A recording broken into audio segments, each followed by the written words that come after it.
Hukumat yig'ilishida Qozog'istonning yangi konstitutsiyasi me'yorlarini ro'yobga chiqarish masalasi muhokama qilindi. Yig'ilishda asosiy qonun mamlakatning uzoq muddatli strategik rivojlanish istiqbollarini belgilab beradi. Tizimli o'zgarishlar uchun asos yaratadi, deya ta'kidlandi. Islohotlar doirasida 5 ta yangi qonun qabul qilinadi. 8 ta konstitutsiyaviy qonun va 60 tadan ziyod me'yoriy hujjatga, shu jumladan kodekslarga o'zgarishlar kiritiladi. Bundan maqsad inson huquqlari va erkinliklarini muhofaza qilishni kuchaytirish.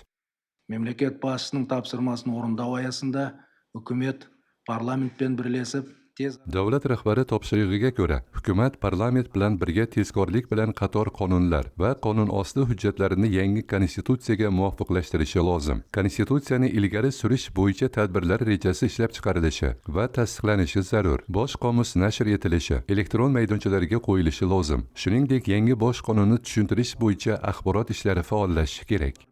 оқу әдістемелік құралдарды әзірлеуді талап етеді. Сондай-ақ еліміздің жаңа конституциясы туралы ақпараттық түсіндіру жұмыстарын күшейту қажет. Yangi konstitutsiya siyosiy barqarorlikni mustahkamlaydi. Iqtisod va jamiyatni modernizatsiyalash uchun yangi imkoniyatlar beradi. Ustuvorliklar qatorida inson kapitali, fan va madaniyat, raqamli muhit, ekologik xavfsizlikni rivojlantirish ko'zda tutilgan.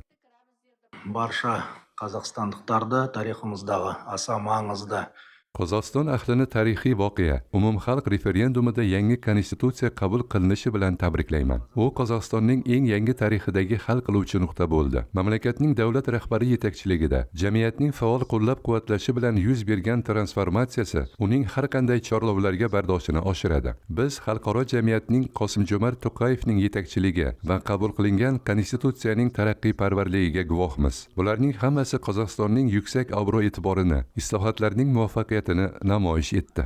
және қабылданған конституциямыздың прогрессивті сипатына куә болғанын көріп отырмыз.